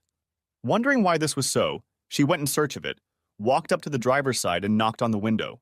Thomasina Manor, aka Tommy, had gotten a job as a math teacher at a school in the neighborhood where she used to live. When her mother was sentenced to prison, also for perjury, Tommy had to stop studying artificial intelligence and get a job. There, she heard Tim talking enthusiastically about building a robot and felt a prick of jealousy. She used to do it with her father before her mother went crazy and got involved with the creep. Later, when she was writing invitations to parent-teacher conferences, she found Tim's address and her world went downhill. Could it be my dad is helping Tim? Did my dad go back to that house after everything that had happened there? She had to find out. An hour later, she was sitting in the car with a small pair of binoculars, watching my dad sitting in front of his house. She was shocked at how much older he looked compared to the morning she had left for school and said goodbye to him for the last time. She couldn't hold back her tears, but she was afraid to go near him. One day, her mother wrote Isaac a letter right after his release to ask for his forgiveness and to ask if they could be friends in the future.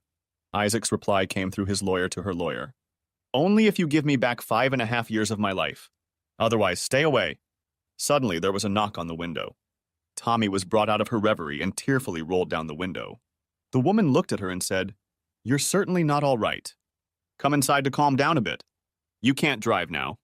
Tommy, losing her balance for a moment, allowed the woman to lead her inside. There she was met by Tim. "Hello, Miss Tommy. Why have you come to visit us?" Laura was taken aback, but kept her composure. "I'm Laura Wenstad, and you are?" "Thomasina Manor. I teach Tim math at school. Please call me Tommy." A light bulb went on in Laura's head. "Manor? You mean?" Tommy nodded and replied sadly, "Yes, my father. I haven't seen him in over 6 years," and slowly sank to the floor. Laura picked her up and sat her down on the couch. She told Tim to get some water and then added, "Tim, please go to your room so we can talk." Tim obeyed immediately and Laura turned to Tommy. We need to talk. But first, you're in no condition to drive, so you're going to stay here tonight. If there's one thing I learned from your father, it's to help when help is needed. Tommy breathed a sigh of relief. She finally had someone to talk to, albeit a stranger. She looked questioningly at Laura, and Laura understood her question. She said, I know almost everything. The only thing your father never mentioned was your part in the affair, only that you were adopted by Peter Ramsday. Tommy shook her head vehemently and replied, I was never adopted. I refused, and eventually they gave up. When I realized what they did to my father, I stopped talking to my mother. I left that house when I turned 18. I couldn't call it home anymore. Shortly after that, Asshole and my mother separated. Laura had to digest this information. Isaac was convinced his daughter was adopted. After a while, she said, I think we have to find a way to convince your father to let you back into his life. I want him to be as happy as possible. He still has a picture of you in his desk drawer, you know? The tone with which Laura made her little speech made Tommy look at her closely and realize the truth. She touched Laura's hand and said softly, We have known each other only a short time, but one thing is obvious to me. You love him, don't you? A depressed Laura blushed and with sadness in her voice replied, Yes, but I don't know if I have any chance with him. Maybe I can help you if I tell you what I know about my dad from my own experience and from what my mom told me before she got brain damaged by that asshole sheriff. What do you mean? My mom told me once that underneath that shell and shine is a very shy man who doesn't want to impose himself on a woman in any way. The more he likes her or loves her, the more he keeps his distance. Laura suddenly perked up. Really? He's attentive? Do you suddenly find flowers on your desk? Tim tells me you've been shopping. You looked at something you liked in the store and suddenly it was delivered the next day? Laura could only confirm all of this. He loves you. Don't worry. My mother also told me that she had to catch up with him quite aggressively. Please take care of my father. I desperately want him to be happy. I want to see him so badly I can taste it, but I don't have those 5 years for him. That was his demand. When can you give me my 5 years back? Tommy's tears threatened to spill over again. Laura was having a very bad night. After a very emotional evening, a stranger had slept in her house and told her how the man she had fallen in love with was structured. Now that she understood a little of how Isaac was structured, she needed to find a way to break through his shield. She tried to devise a plan, coming up with a few scenarios, but just as quickly discarded them. Eventually, she decided to start dressing more provocatively. How she wanted to reunite father and daughter was not an option at the moment. Isaac was already working out when Laura walked into his small gym. He was pleasantly surprised looking at her. She was wearing her usual sweatpants, but the loose t-shirt had been replaced by a tight top showing off her cleavage. Watching her more closely, he noticed that she was starting to tighten up and had lost a little weight. Halfway through the workout, Laura decided to put Tommy's assertion to the test. So she asked, Isaac, can I have the day off? We're working our asses off. I need to relax a little, and I need some new clothes, so I'd like to go shopping today. Tim's at school until 5. Isaac exclaimed enthusiastically, That's a great idea. Do you mind if I join you? I want to spend the day away from the office too. That was exactly what Laura wanted to hear, but she pretended to mull it over. She noticed that the expression on Isaac's face immediately changed from pleased to somewhat concerned, and quickly replied, I'd like that very much. Some friendly company. You can help me choose. Are you sure? I won't take offense if you want to go alone. I'm also your employer after all, Isaac said, giving her a way out. Yes, you are, but you're also a dear friend, she replied, and kissed him lightly on the cheek. But there's one hard rule. Oh? What rule? No talking about work, Laura replied with a slight smirk. Seeing Isaac smile, Laura thought, mission accomplished. Laura thought happily. Now let's finish the training. Yes, boss, joked Isaac. An hour later, the three of them were on the car ride, first to Tim's school, and after dropping Tim off, to the mall. They arrived early, so Isaac and Laura took their time drinking coffee before going shopping for Isaac. Laura firmly told him that he should get rid of his convict image and start wearing clothes that would present him in a better light. After Isaac was secured, Laura began to have fun. She got rid of what she called Mama's fat. Also, since she didn't have to worry so much about how to get through the week financially, she became more confident and relaxed. Turning sideways, she admired her new look in the fitting room mirror and smiled. She found the other dress very pretty, but it was beyond her budget. Sighing, she returned it to the rack. She then went to the sportswear department and completely missed Isaac's gesture to the saleswoman. After lunch, they had a friendly argument about who would pay the bill. Of course, Laura lost. As they walked back to the car, laden with bags and boxes, Laura never noticed the extra bag between the rest of their purchases, along with a bottle of her favorite perfume. At home, Laura unpacked and discovered the purchased items. Tommy had hit the mark. She felt herself getting warm. I really have a chance, she thought. The next day, she went to the gym wearing another top. By the third day, she was getting desperate. By the end of her workout, her eyes filled with red tears. Isaac, taking one look at her face, was immediately at her side and asked, "What's the matter, Laura?" "You're crying. Is there anything I can do to help?" "In for a penny, in for a pound," Laura thought. "I have a problem with a man." "What, is he hurting you?" "In a way. The problem is that I love him. I love him, and I'm actually in love with him." Laura saw Isaac swallow and turn pale, but continued. "The thing is, he's not responding to my advances. Now I don't know what to do. Do you have any ideas?" Isaac stammered. "Laura, you've come to the wrong place for advice. But I'll give it a try. If this man is so dumb-headed, knock him on the head. He will be extremely stupid if he ignores you. You are smart, beautiful, and have a big heart. Be as direct as you can. He'll come to his senses." Isaac and Laura sat on the exercise bench. Blushing, she said, "I'm going to be as clear as I can be. Isaac, are you going to make love to me here or in your bed?" To say Isaac was confused is an understatement. He stammered, "What, you? You mean me?" "Yes, you. You stupid man. You. Laura, are you in love with me?" "Really?" Her nod and smile made him smile back as he realized the truth.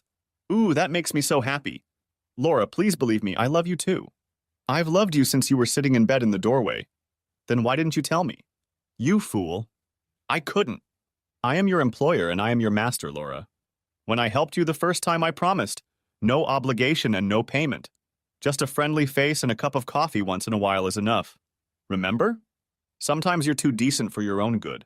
Now that the problem is solved, the question remains, here or in the bedroom?" At the same moment, they ran to the bedroom. Much later, the happy couple were lying on the crumpled bed. They had just taken a nap, and Laura was coaxing Isaac to get up. "Isaac, it's time to pick Tim up from school. So one of us needs to go take a shower. I'll shower first and go get Tim." When she pulled up to the school, Tim was already waiting for her in the company of Tommy. She walked over and sent Tim into the car. Tommy smirked slightly and pronounced, "Looks like you got your man, or is it the other way around? You were just walking around a little funny." Laura laughed out loud and purred, "Thanks for the little bit of information about your father." You were so right. The window of opportunity for Laura opened 6 weeks later. As usual, they practiced in the mornings, but Laura had no energy and it was noticeable. Isaac began to watch her more closely. Later that morning, she refused a cup of coffee, saying she preferred tea, and when someone walked by with a cheddar sandwich, she had to hurry to the bathroom. Seeing this, Isaac realized he'd had enough. When Laura returned from her surprise visit, he told her he'd take the day off because he still needed to visit a client, although the latter was a big white lie. As soon as Laura disappeared into her house, he drove off in his car to a mall where there was a good jeweler. The next morning, Laura felt a little better, but excused herself from her workout, citing that a virus had caught up with her. She got a good night's sleep and showed up at her office at 9:30. She expected to see Isaac at his desk, but someone told her he was in the workshop. That was odd. He always goes there in the afternoon. And he didn't even say hello. "What's going on here?" she thought, and walked over to her desk. On the desk, she found 2 small numbered boxes, numbers 1 and 2. Opening the first one, she found in it a beautiful antique pocket watch with a gold chain. Underneath the watch was a note. She unfolded the paper and read, "Time flies by and life is too short to waste. The employer is contemplating whether his PA will let him propose to her. He believes that she is beautiful on the outside as well as the inside, and that she will be even more beautiful in the future." Laura felt everything warm inside her. With trembling hands, she opened the second gift. Inside, she found 3 different pregnancy tests. Now she could definitely feel the heat spreading through her body. Pregnant. And Isaac was the first to notice. They had completely forgotten about contraception. She thought warmly. He seemed to accept it readily, maybe even love it. Laura was still confused, and her thoughts were running in circles. Happiness, anxiety, amazement. Everything was fighting for a place in her mind. She stood there until she heard a quiet cough. Turning around, she saw Isaac standing in the doorway. She blushed again, to the depths of her cleavage. She replied modestly, "Yes, my employer is allowed to make the offer." Silently, he took her hand and led her outside. There, in the sunshine, he asked her loud and clear, Laura Wenstad, will you do me the honor of becoming my wife? Yes, you idiot. You didn't need to ask formally. I would have said yes anyway. That's when she realized that about 100 men and women had witnessed this little scene. When he carefully slipped the palladium engagement ring with the emerald-cut diamond on her finger, there were loud cheers and clapping. My God, she exclaimed. It's beautiful. Tim approached her with a bottle of champagne and 2 flutes. Isaac said to the bride-to-be, I've bet on yes, as you can see.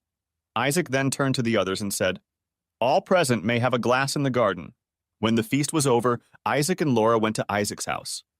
Laura was tired of all the emotions, congratulations, and handshakes. They made themselves comfortable in the living room and looked out the large window at the forest. After sitting like that, silently enjoying each other's company and touch, Isaac asked, Where do you want to live? Can you live here, in the ruins of my old life? Should I build us a new house? This house needs serious repairs as it is, especially when you find yourself pregnant. What do you want with your old house? That's a lot of questions. I like this house. It's spacious, roomy, and associated with many happy memories. If I can take part in the renovation, let's stay here, please. As for my old house, it's yours, so why ask me? When Fabian bought it, I decided to put the papers in your name. It's up to you to decide, but I'd hate to involve unknowns. So I'm asking if you know anyone who likes living there. If you want to sell it, I'll just buy it from you, and you'll just have to decide. Isaac smiled. A chance, a big chance, flashed through Laura's mind. But it's an easy one. Right now, Isaac would give his consent immediately. If I asked him to jump off the cliff at this moment, he would do it without hesitation. You don't want him to feel manipulated, do you? Her heart raced, but she replied outwardly calmly. I'll have to think about it. Maybe I know someone. The next day after lunch, Tim was excused from class, and Isaac and Laura decided to have an early lunch, pick Tim up, and head to the park. Isaac talked about what he wanted to change in and around the house. He wanted to add a pool with jets so he could relax or swim properly, and a balcony with a door to the bedroom. He suggested building an attached cabin for Tim, first with a door to the main house and then with its own entrance. There were a few other things, but nothing substantial. When everything was ready, Isaac asked if Laura already had a candidate for her house. Laura nodded affirmatively and took a deep breath. Yes, there is, and I really hate to offer it to you. Can you promise me that you will listen to me first, think about it, and only then answer? Please trust me on this? Isaac immediately felt apprehensive, but replied, Yes, I can do that. I will listen first, think first, and promise not to snap, but I suspect I won't like it. Laura replied, I think when you can step over your own shadow, you'll like it and make you very happy. Right now, it's nothing. You know Tim has a new math teacher, don't you? And he really likes her. Isaac only nodded. She desperately needs somewhere to live. The house she's living in now is in foreclosure, and she has to move out within 2 weeks. Isaac asked, And what's the problem? Her name is Thomasina Manor. And I emphasize Manor, not Ramsday, as you always thought.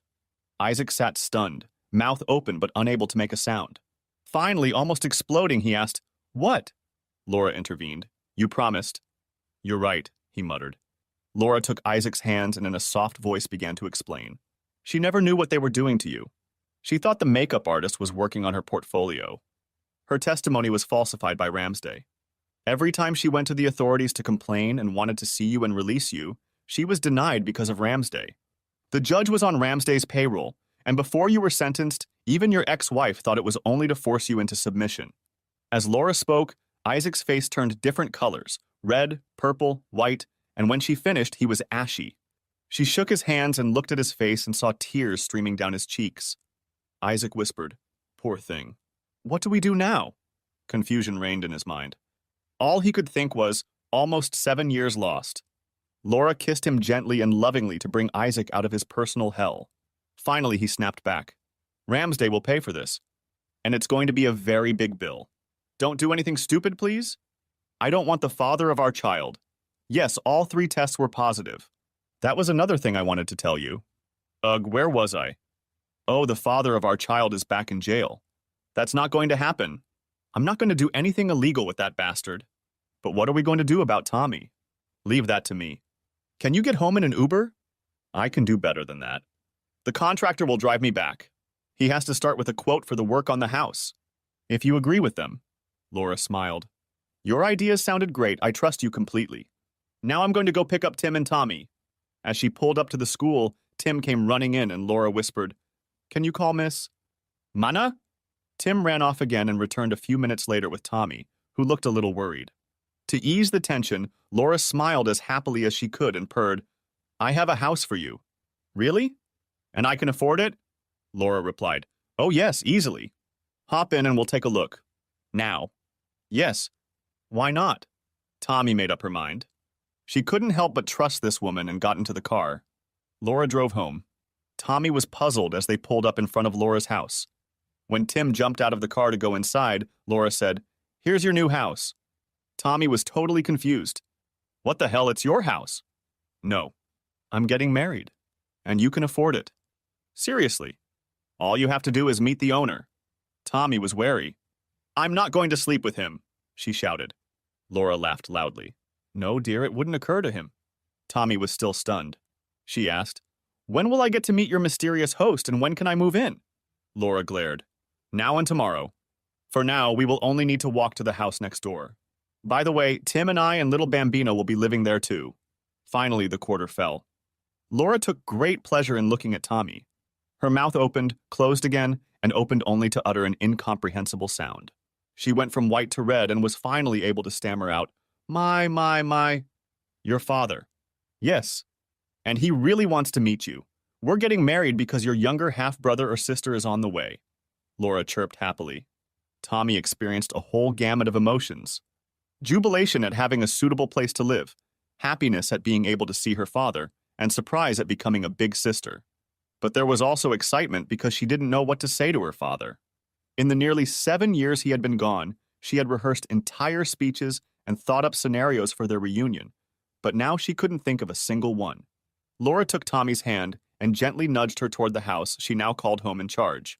Tim ran ahead and, as usual, knocked loudly on the door. Isaac opened it and said a little nervously, Hey, big boy. Are you alone? Tim jumped up and replied, No, Mom is coming with my math teacher. She's going to live in our house. Really?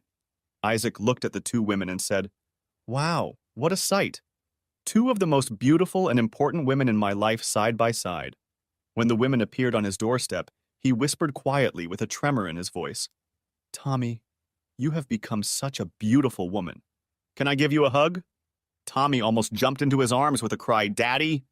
They stood for a long time, savoring the moment, until Laura called them into the house. Once inside, Tommy looked at her father carefully. He had changed a lot. He looked even older than he did through the binoculars. That was to be expected, but he seemed to have aged much more than 7 years. Wrinkles had appeared on his face, especially around his eyes, giving him a melancholy look. She remembered that her father had always seemed a little soft around the waist. Now she noticed that there was no softness at all. Skin, muscle, and bone. Oh, Dad, I'm so sorry. Laura interrupted their tearful reunion. Perhaps you'd better continue your acquaintance somewhere private while I start dinner. I take it you want to stay for dinner too, Tommy? Tommy walked over to Laura and hugged her tightly. Thank you so much. I'm so happy now, and it's all thanks to you, Mom. Laura smiled with wet eyes. I will do anything to make my Isaac happy. Now go and talk to Daddy. Isaac and Tommy made themselves comfortable in the living room, where there were comfortable chairs and side tables in one corner. Isaac offered Tommy a soft drink and said, There was no alcohol in prison except what they made themselves. I never touched it, and when I got out I figured I could do without it. But I don't mind if the others drink. Tommy nodded and she replied, I don't know where to begin. Are you really offering me Laura's house? I can think of a few complications. Isaac laughed softly. I've thought of that. The only problem that might arise is the restraining order she has against me. I realize she has no place to live when she gets out of jail, and you have plenty of room. Tommy, listen carefully. This is your home because you are Laura's tenant, and as such I can't forbid you from having guests and I won't. But, and this is the only but, your mother must keep her distance from me. I don't want her anywhere near me. That means in my garden and at my front door. She is not welcome here. I will ignore her when I see her in the street. If you can live with that, the rest of the question went unspoken. I understand, Dad. It's only until she's back on her feet again. There are other reasons I don't want Mom to live with me indefinitely. Isaac raised an eyebrow but remained silent. Tommy took a deep breath and purred. I have a boyfriend, and they're very serious. I need space and privacy, and really, we haven't gotten along since she went crazy over that jerk. I hope Mom finds a job and a place to live as soon as possible. Isaac picked up on that thought and replied, Is she still working as an accountant? Maybe I can help her with a job. She should have enough money to pay her rent. I paid almost $500,000 to get rid of her. There should be something left over from that. No, Dad. She was plucked by that asshole, and now that asshole is completely broke. Last I heard, he had to spend his entire fortune on compensation. And yes, she's still a CPA, and since he's been an asshole, she's also a paralegal. Karma can be a bitch. I'll try to get her a job, but don't tell her about it. I assume you're visiting her in prison? Tommy nodded affirmatively, at which point Laura announced that dinner was ready. A few weeks later, Isaac and his daughter were chatting in the living room of the big house. He asked Tommy, When was the last time you visited your mother? I think it was shortly before I came to live here. Remember, this is your mother. You have her alone, so please keep in touch with her. You may regret it if you don't. Before Tommy could respond, there was a loud knock on the door. Isaac said, It's Fabian. He's the only one who knocks like that, and went to the door. Tommy heard the rumble with which the huge man said to Isaac, Doc, let me introduce you to my son Julian. Hearing this, she ran out of the room to Laura. Meanwhile, Fabian continued, He makes me proud of him. Even though his father was in prison, he became a teacher. When he told me he wanted to see you, I thought I'd like to see you too. Julian, with his beet red head, stammered, It's a pleasure to meet you, sir. My father has told me a lot about you. But actually, I've come to ask you something. Okay, ask away. There was a very awkward silence. Julian stared at his feet, then said quietly, In private, please. Isaac led him into the den and found that Tommy had already left. He directed Fabian's son to a chair and, sitting him down, asked, What can I do for you, Julian? Julian hurriedly mouthed, Sir, I want to ask Thomasina to marry me. We have been lovers for a long time, and I think it is time to make an honest woman of her. With your blessing. That is what I have come for, sir, to ask for your blessing. Isaac smiled from ear to ear. He called out, Thomasina Manor. I know you're listening, so come out of hiding and introduce yourself. Tommy ran into the den smiling. Yes, Dad? This nice young man wants to marry you and asks for my blessing. Shall I give it? Yes, please, Papa. I would like that very much. Isaac rose from his chair and held out his hand. You have my blessing, son. Take good care of my daughter. It's time to celebrate. Isaac headed to follow Julian into the living room when Tommy detained him. Dad? Yes, dear. Julian doesn't know yet. I'll tell him in a minute, but right now we're in a bit of a hurry. You're going to be a grandfather in about 7 months. The doctor confirmed it this morning. Tommy girl, you make me so happy I could burst. Do you want a double wedding? With Laura and me together? That would be great. We'll discuss it later when Fabian's gone. They walked to the living room, where Laura was grinning, and Fabian looked completely unconcerned with what was going on. When Isaac sat down, Julian said to Fabian with a very big and happy smile, Daddy, may I introduce you to my future wife? This is Thomasina. Mr. Manor has just given us his blessing. May we have yours as well? Fabian's face reflected amazement. He was completely stunned. He said, Yes, of course, if that's what you want. Isaac put his arm around him. Come on, big friend.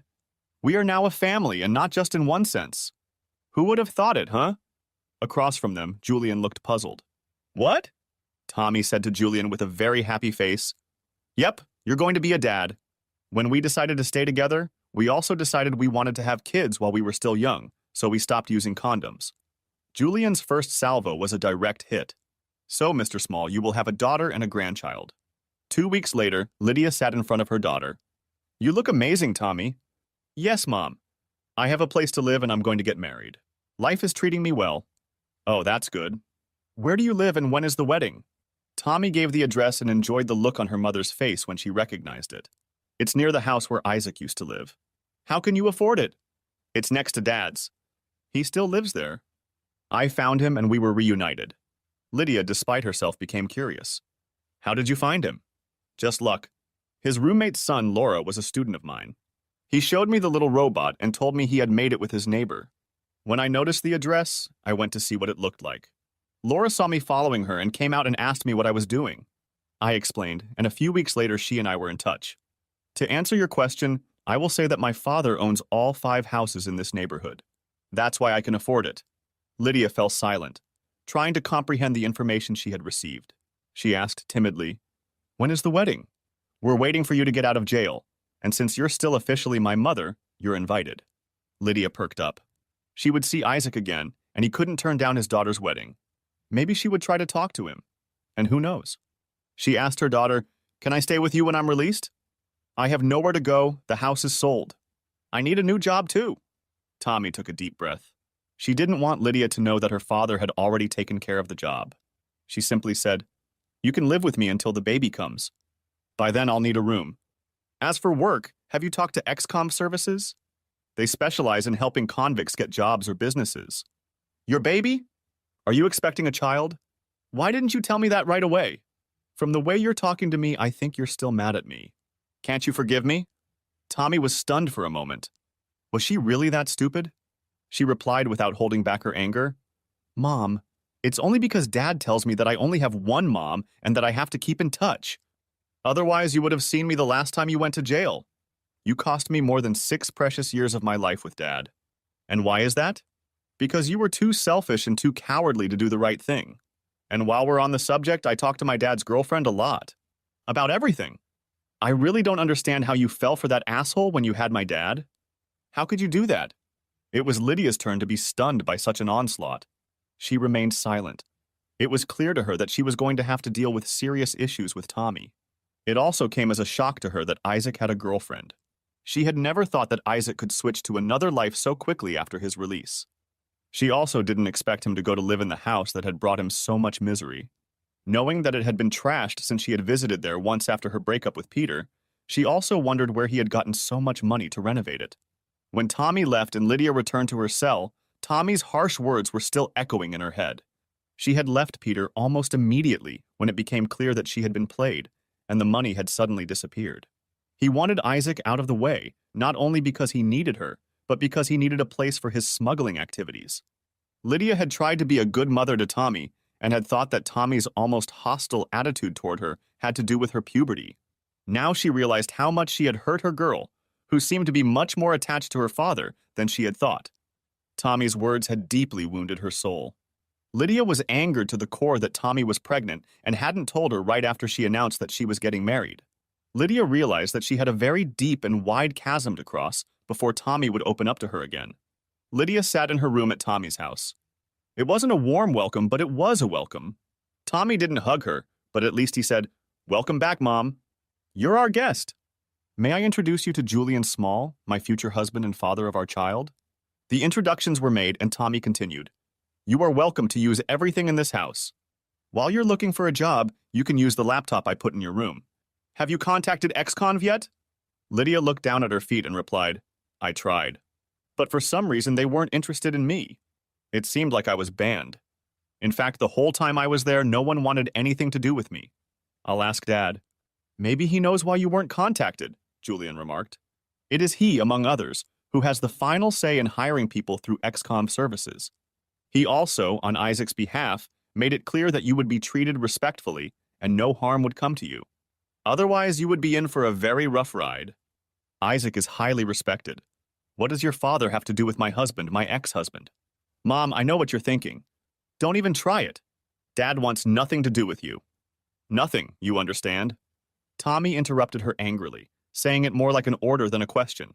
Julian continued to tell the story of Isaac and Fabian. Another piece of the puzzle fell into place for Lydia. That's why it was easy for her, as easy as it could ever be.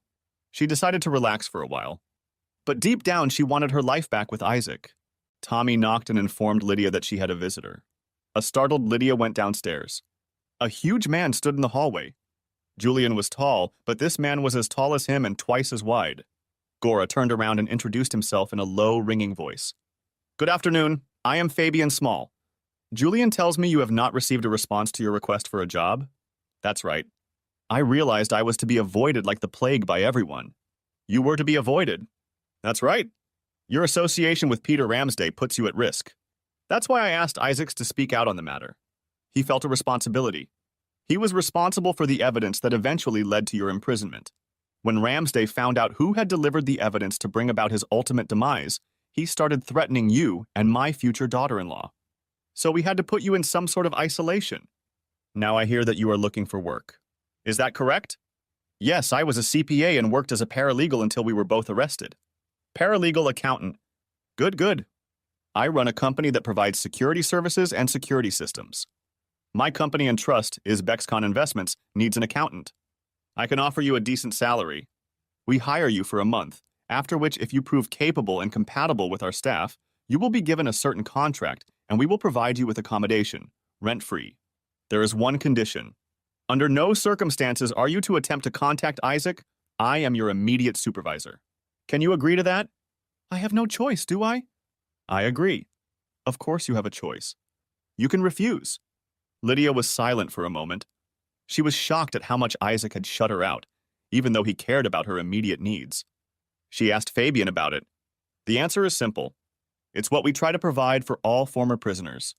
The only exception is that Isaac will have nothing to do with you. For obvious reasons.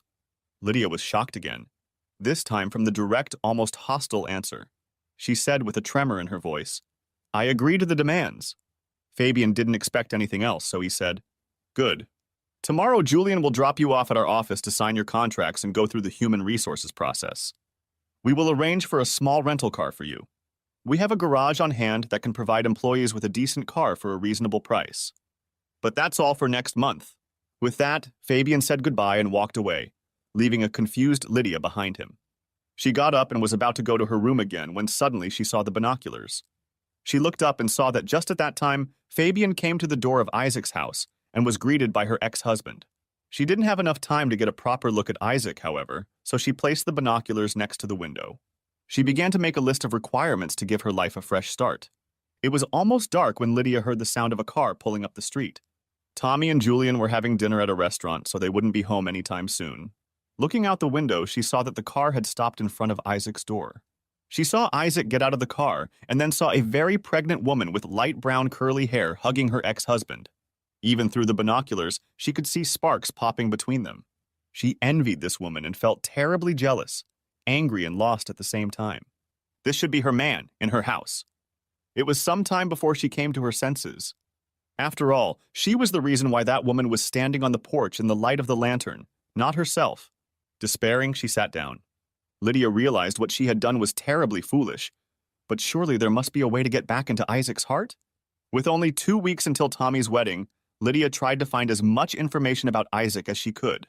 The binoculars helped.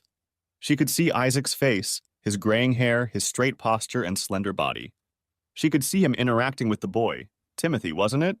She couldn't help herself and felt the prick of envy again. Isaac was so good with children. She tried to elicit from Tommy about Isaac's pregnant mistress, but was constantly rebuffed. Neither Tommy, Julian, nor Fabian responded to her inquiries. There were no direct answers to her questions either. The day before Tommy's wedding, she was informed that Isaac and Laura were also getting married, and Lydia was shocked.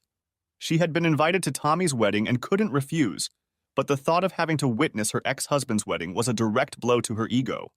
She felt devastated, all her hopes of reuniting with Isaac gone. That slut was pregnant with Isaac's child. Why hadn't she thought of that? She felt like such a fool. Lydia turned and gave final instructions to the movers who were hauling her belongings away to the house provided to her by Uzbekistan. Isaac had made an exception for Lydia to attend the wedding, an after-party at his and Laura's home. There was dinner, and after dinner there was a band and dancing. The dinner was held in a friendly atmosphere. The food was exceptional, and Lydia was seated between 2 young men who animatedly discussed music and theater with her. When the dancing began, Lydia sat in a corner, lost and dejected, and watched the festivities.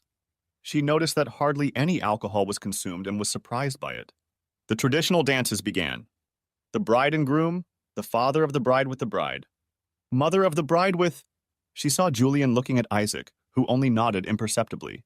Julian turned and walked over to Lydia. "Ma'am, would you do me the honor of dancing this dance?" asked Julian politely. Lydia stood up, accepted Julian's hand, and walked out onto the dance floor. She felt uplifted as they danced.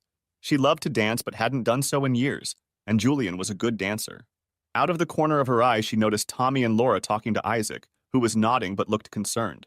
The dance with Julian was over, and she was about to crawl back into her corner when she suddenly felt a tap on her shoulder. She turned and looked up into Isaac's face. It was then, up close, that she noticed his eyes, wrinkled, deep and sad, that had seen a lot of suffering. My God, what's happened to him, she thought. And then it hit her. It's me. I'm the one who happened to him. I'm such a bitch. Suddenly, she didn't understand herself. How could she look at herself in the mirror? In a fit of madness, she had put this man through hell and had the nerve to be jealous that he had escaped the hell she had created. Within seconds, she lost all self-esteem and confidence, physically shuddering at the thought of what she had done to this man. Then she realized Isaac was holding out his hand, waiting patiently as her thoughts swirled in her head and bombarded her. "I'm sorry, are you asking me?" she asked in a small, timid voice. Isaac repeated, "Will you honor me, Lydia, by doing this dance?" Without another word, Lydia clung to Isaac and sobbed. Not long after the dance began, she regained her composure. Gathering all her remaining courage, she whispered, choking back tears, "Isaac, I'm so sorry for what I did to you. I know you must hate me now. I'm sorry I can't give you your years back." Isaac replied, "Lydia, I'm glad you're remorseful. But we are dancing because the two women I love most in the world have asked me to show you compassion. I did for you a little of what you did for me at one time, and you felt a little of the pain I felt. I say a little. Ramsday's words, 'You will tell him the rules and your deal with it or else,' and subsequent betrayal seared my soul. I hated you until I met Laura. She filled the void with her love and all feelings for you evaporated. We dance here as strangers with a shared past. I will no longer avoid you because of our daughter and soon-to-be grandchild, but it will be a long time before I can call you a friend. Mind you, I have two gatekeepers who will be watching you like hawks, with very sharp claws that they will not be afraid to use if you try to do anything, in their opinion, inappropriate to me. Now let's enjoy the dance together." Lydia almost inhaled the touch of the man she had once forgotten she loved. He felt different. Whereas before he had been a little soft to the touch, now his shoulders seemed bony and hard. His gait and movements betrayed strength and endurance. She remembered how capable he'd been between the sheets and marveled again at her own stupidity. Now she had paid a price for it, a terribly steep and terrible price. Instead of helping her daughter on the most beautiful day of her life, she was barely tolerated as a guest. Her father's fiancée was instead acting as her daughter's mother. They were so close, Lydia noticed. Julian had asked her to dance, and it should have been as familiar as breathing, but it required Isaac's permission. And her daughter and his wife had to tell Isaac to step over his shadow. Depression descended upon her like an evening shadow in a ravine. Sharply delineated, inescapable, heralding a cold, long night. She shuddered and clung to the man she had betrayed and lost. In Isaac's arms, she mourned all that she had cast away. Isaac witnessed the transformation from a proud and beautiful woman to a broken and insecure one. He was done with her. Now she had to fight for her return just as he had.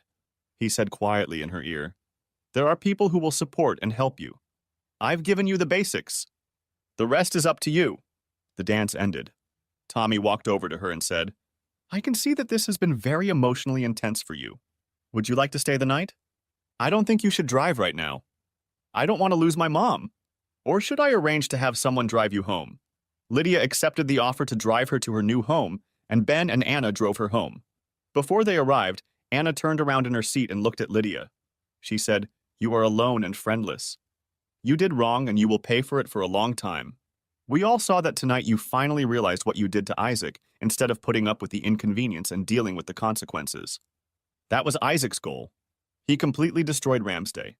That man is in for a hell of a time in prison, and not in a good way, but Isaac is not about to deprive his daughter of a sane mother. That's why, on Isaac's behalf, we're offering you counseling. It will help you understand why you went down the wrong path and deal with the consequences. All you have to do is think about it, and if you agree, tell Fabian." When Lydia arrived, she entered the dark house, took off her coat, and sank down on the sofa. There, in the darkness, she was released. She began to sob as all her emotions swept over her. Remorse and a deep sense of loss came to the forefront, and it was all her fault. Isaac had been hurt, but had moved on and found new happiness. Now it was up to her to try to do the same. Thanks for watching. I hope you enjoyed it, so subscribe to my channel and watch the next video.